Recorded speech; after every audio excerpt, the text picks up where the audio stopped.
No vídeo anterior falamos sobre as 7 festas do Senhor e como cada uma dessas festas aponta para um evento no futuro. Nesse vídeo vamos falar sobre as 10 pragas do Egito. Falaremos dessas 10 pragas como uma introdução à Páscoa e no vídeo seguinte falaremos da Páscoa. Para falar das 10 pragas, precisamos voltar em torno de 3.500 anos atrás, 1.500 anos antes de Cristo. Nessa época, os hebreus estavam sendo escravizados pelos egípcios. E Deus falou com Moisés, apareceu para Moisés em formato de fogo, e Deus disse a Moisés que tinha ouvido a aflição do povo e que iria libertar o povo dessa escravidão. Então ele pede para que Moisés, junto com Arão, vá conversar com o faraó e anunciar as pragas. E Deus deu entre cada uma das pragas oportunidade para que o faraó se arrependesse. Então, para livrar o povo dessa escravidão egípcia, Deus enviou através de Moisés 10 pragas. E cada uma das pragas atacava, na verdade, um deus dos egípcios. Porque os egípcios tinham vários deuses. E Deus queria provar para os egípcios, para os hebreus e para todos, que ele é o único Deus. Então ele envia 10 pragas atacando 10 deuses diferentes do Egito. Então a primeira praga, Êxodo, capítulo 7, versículo 17. Assim diz o Senhor: nisto saberás que eu sou o Senhor. Com esse cajado que tenho na mão, ferirei as águas do rio, e se tornarão em sangue. Os peixes que estão no rio morrerão. O rio cheirará mal, e os egípcios terão nojo de beber a água do rio. Com essa praga de transformar as águas em sangue, Deus feriu a deusa Hapi, que é a deusa que cuidava do Nilo, né? Os egípcios tinham uma deusa que era a deusa do rio Nilo, chamava Hapi. Então com essa praga, Deus fere essa deusa. Claro que ela não existia de verdade, mas os egípcios acreditavam nela. Então Deus começa ferindo a honra dos deuses que eles acreditavam, que eles confiavam. E mesmo assim, o faraó ainda continuava não libertando o povo. Então Deus envia uma segunda praga, aqui em Êxodo 8, versículo 3. O rio produzirá rãs em abundância, que subirão e entrarão em tua casa, e no teu quarto de dormir, e sobre o teu leito e nas casas dos teus oficiais, e sobre o teu povo e nos teus fornos, e nas tuas amassadeiras. As rãs virão sobre ti, e sobre o teu povo, e sobre todos os teus oficiais. Deus envia essa praga das rãs para ferir mais um outro deus egípcio, que era a deusa Requete, a deusa da fertilidade. Ela tinha uma cabeça de rã. Deus enviou uma terceira praga. Essa praga é a praga dos piolhos.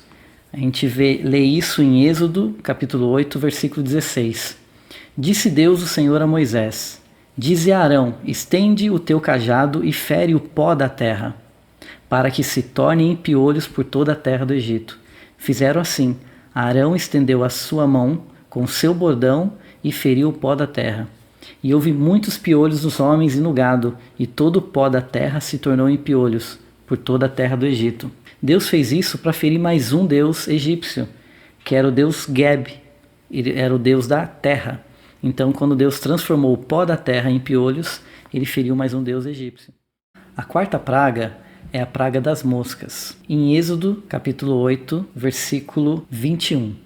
Do contrário, se tu não deixares ir o meu povo, eis que eu enviarei enxames de mosca sobre ti, e sobre os teus oficiais, e sobre o teu povo, e nas tuas casas, e as casas dos egípcios se encherão desses enxames, e também a terra em que eles estiverem. Naquele dia separarei a terra de Gósen, em que habita meu povo, para que nela não haja enxames de mosca, e saibas que eu sou o Senhor no meio desta terra. Então, quando Deus faz isso, ele afeta um outro deus egípcio, que era um deus com cabeça de besouro, chamado Kepri. A quinta praga é a peste nos animais. Isso você lê em Êxodo, capítulo 9, versículo 2. Porque se recusares a deixá-los ir, e ainda por força os detiveres, eis que a mão do Senhor será sobre o teu rebanho, que está no campo, sobre os cavalos, sobre os jumentos, sobre os camelos, sobre o gado e sobre as ovelhas, com pestilência gravíssima. E o Senhor fará distinção entre os rebanhos de Israel e o rebanho do Egito, para que nada morra de tudo que pertence aos filhos de Israel. Com essa quinta praga, Deus fere mais um deus egípcio, que era a deusa Hathor. Ela tinha uma cabeça de vaca, era a deusa dos animais. Mesmo assim, o faraó continuava não libertando o povo. Sempre entre cada uma das pragas, Deus dá oportunidade para o faraó libertar o povo. Mesmo assim, o faraó ainda não libertava. Então, a sexta praga que ele envia é a úlcera nos homens e nos animais. Você lê em Êxodo, capítulo 9, versículo 8. Então disse o Senhor a Moisés e a Arão: apanhai mãos cheias de cinza de forno, e Moisés atire-a para o céu diante de Faraó. Ela se tornará em pó miúdo sobre toda a terra do Egito, e se tornará em tumores que se arrebentem em úlceras nos homens e nos animais, por toda a terra do Egito. Então eles tomaram a cinza de forno e se apresentaram ao Faraó. Moisés atirou-a para o céu, e ela se tornou em tumores que se arrebentavam em úlceras nos homens e nos animais. Com isso, Deus fere a deusa Sakmis, que é a deusa da medicina. A próxima praga é a chuva de pedras. Você lê isso em Êxodo, do capítulo 9, versículo 17. Ainda te levantas contra o meu povo para não deixá-lo ir? Eis que amanhã por esse tempo farei cair uma chuva de pedras, como nunca houve no Egito, desde o dia em que foi fundado até hoje. Agora, pois, manda recolher o teu gado e tudo que tens no campo. Todo homem e animal que se acharem no campo e não se recolherem à casa, em caindo sobre eles chuvas de pedras, morrerão. Então, novamente, mais um deus egípcio é ferido com isso. A deusa Nut, que é a deusa do firmamento, a deusa do céu. Então, novamente, Deus dá mais uma oportunidade e envia mais uma outra praga, que é a praga dos gafanhotos. Essa praga dos gafanhotos, ela veio para ferir a deusa Osíris, que era a deusa da agricultura. Em Êxodo capítulo 10, do versículo 4 em diante: do contrário, se recusares a deixar ir o meu povo, eis que amanhã trarei gafanhotos ao teu território. Eles cobrirão de tal maneira a face da terra que nela nada aparecerá. Eles comerão o restante que escapou e que vos resta da chuva de pedras, e comerão toda a árvore que vos cresce no campo, e encherão as tuas casas e as casas de todos os seus oficiais, e as casas de todos os egípcios, como nunca viram teus pais, nem os teus antepassados, desde o dia em que se acharam na terra até o dia de hoje. Virou-se e saiu da presença do faraó. A próxima praga que Deus envia é a praga das trevas. Isso você lê em Êxodo, capítulo 10, versículo 21. Então disse o Senhor a Moisés: estende a mão para o céu e virão trevas sobre a terra do Egito, trevas que se possam apalpar. Estendeu, pois, Moisés a mão para o céu, e houve trevas espessas sobre toda a terra do Egito por 3 dias. Não viram uns aos outros, e ninguém se levantou do seu lugar por 3 dias, porém todos os filhos de Israel tinham luz nas suas habitações. Com essa praga, Deus fere o deus Ra, que era o deus Sol, o deus egípcio. Essa foi a 9ª praga. A próxima praga é a morte dos primogênitos, e é nessa praga que se inicia a Páscoa. Podemos ler em Êxodo, capítulo 11, do versículo 5 em diante: e todo primogênito na terra do Egito morrerá, desde o primogênito do faraó, que se assenta no seu trono, até o primogênito da serva que está junto a Mó.